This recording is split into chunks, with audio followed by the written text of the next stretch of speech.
Tardes, mi nombre es Germán Villadaquil, estudiante de Administración Pública, séptimo semestre. En esta oportunidad les voy a hablar sobre la utilidad del análisis de redes de políticas públicas, escrito por Cristina Zurbriggen. Las redes existen y operan como enlaces entre actores públicos y privados en un campo de la política. No obstante, existe una gran variedad de aplicaciones del concepto. Surgen interrogantes como, ¿qué son realmente las redes de políticas públicas? ¿Son meras metáforas que ayudan a enfatizar los vínculos horizontales entre los actores y la complejidad de sus relaciones? ¿O por el contrario son herramientas analíticas útiles para el estudio de las hechuras de las políticas y con poder teórico? Para dar respuesta a estas preguntas se analizarán los orígenes del concepto de redes de políticas públicas, así como los debates más recientes en torno a la temática. El origen del enfoque de redes de políticas públicas.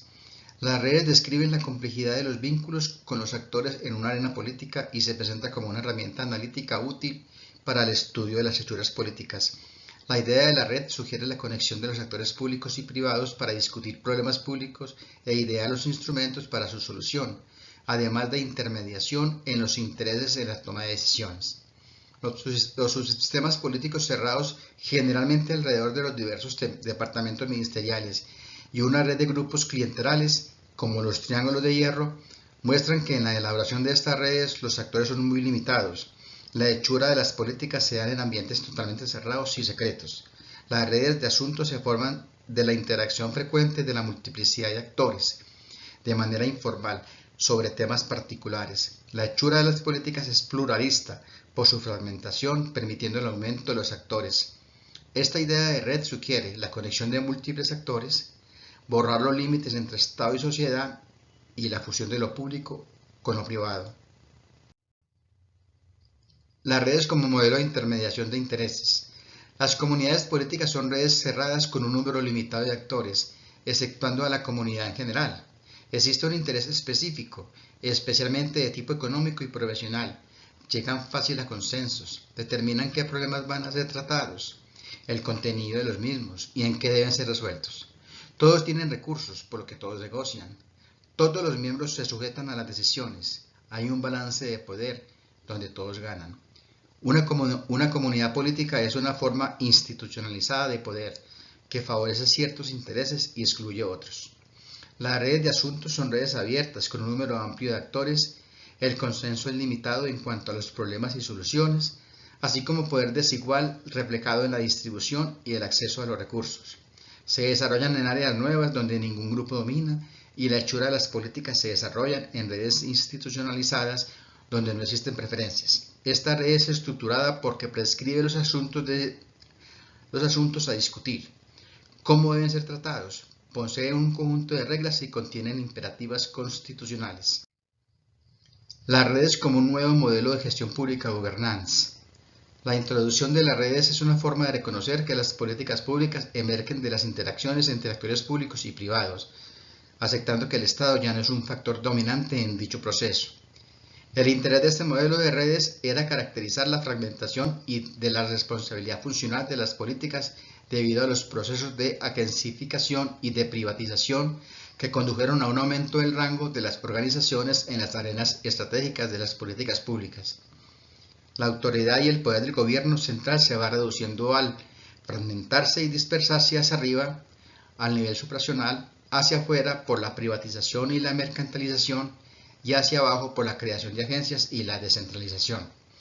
La política ya no emana de una autoridad central, ya que es elaborada en un proceso que involucra a una pluralidad de organizaciones, tanto públicas como privadas, pasando de un modelo marcadamente centralizado y jerárquico a uno policéntrico, es decir, pasa del Estado centralizado al Estado fragmentado. Existen tres modelos de regulaciones en una sociedad: el jerárquico, que es ejercido por la autoridad; el económico, que está influenciado por el mercado; y el jerárquico, que está influenciado por las redes autoorganizadas y asociaciones. Ese es el modelo que actualmente se está utilizando. La frase gobernanza sin gobierno se refiere a que el gobierno central ya no desempeña el rol hegemónico porque se ha creado un Estado policéntrico. Un enfoque conceptual y metodológico. El enfoque de redes prescribe la complejidad de los procesos decisionales en una herramienta analítica para el estudio de la hechura de la política. Para el análisis de una red es importante identificar los actores, clasificar cuáles son sus metas, cómo es usada su influencia política, cómo se producen los procesos de intercambio de recursos y de información, los mecanismos que guían estos intercambios, las reglas, las rutinas informales, los vínculos organizacionales y etc. El desafío se centra en desagregar estas diferentes dimensiones de análisis de una realidad compleja y en observar si los actores públicos y privados están constreñidos la estrategia de investigación. La estrategia de investigación, estudios de casos. La estrategia de investigación más apropiada son los estudios comparados. Ejemplo de esto tenemos la política energética de Gran Bretaña, donde siendo una de las potencias en la energía eólica en el mundo, no ha podido implementar el programa de las energías renovables, como se ha sucedido en Alemania, los Países Bajos y Dinamarca. La respuesta la encontramos en la falta de análisis sobre cómo juegan las redes de políticas públicas y cuáles son los actores y los entramados institucionales que han convertido a los grupos de intereses locales y a las empresas hidroeléctricas en una traba importante a su realización.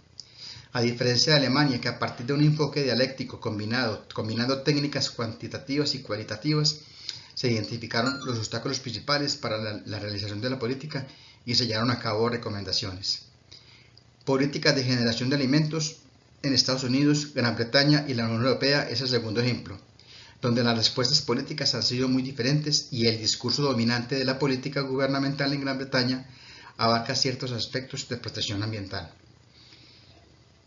Estudios de casos en América Latina, redes rentistas. El enfoque de análisis propuesto por el enfoque de redes da sustento para analizar los entramados político-institucionales que se gestaron en América Latina e interpretar el clientelismo desde una perspectiva institucional como una institución política dominante.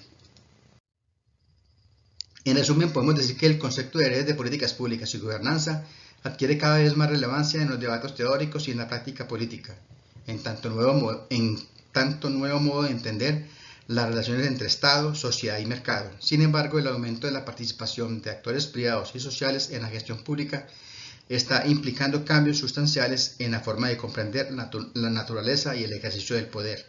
En este sentido, se analiza cómo el enfoque de redes no solo se presenta como un marco conceptual que describe la complejidad de los vínculos entre los actores en una arena política, sino que también se ha desarrollado como una herramienta analítica útil para el estudio de las hechuras de las políticas y con poder teórico. Esta es la bibliografía donde apoyamos esta presentación. Ahora vamos a hablar sobre un mapa de actores que fue construido en base a la política pública de organizaciones de acción comunal. Este mapa de actores está hecho de la siguiente forma. En el círculo rojito está lo que es la política en sí, que encierra el grado de influencia, que es esta parte que es más clarita, como un rosadito claro, donde está dividido por alto, medio y bajo. Eso significa que el grado de influencia se mide en 3 dimensiones, alto, medio y bajo. Lo mismo pasa con el grado de interés, también está dividido por alto, medio y bajo.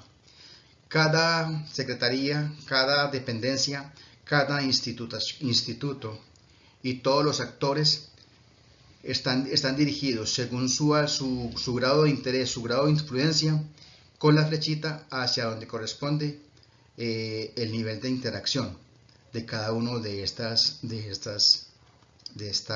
dependencias.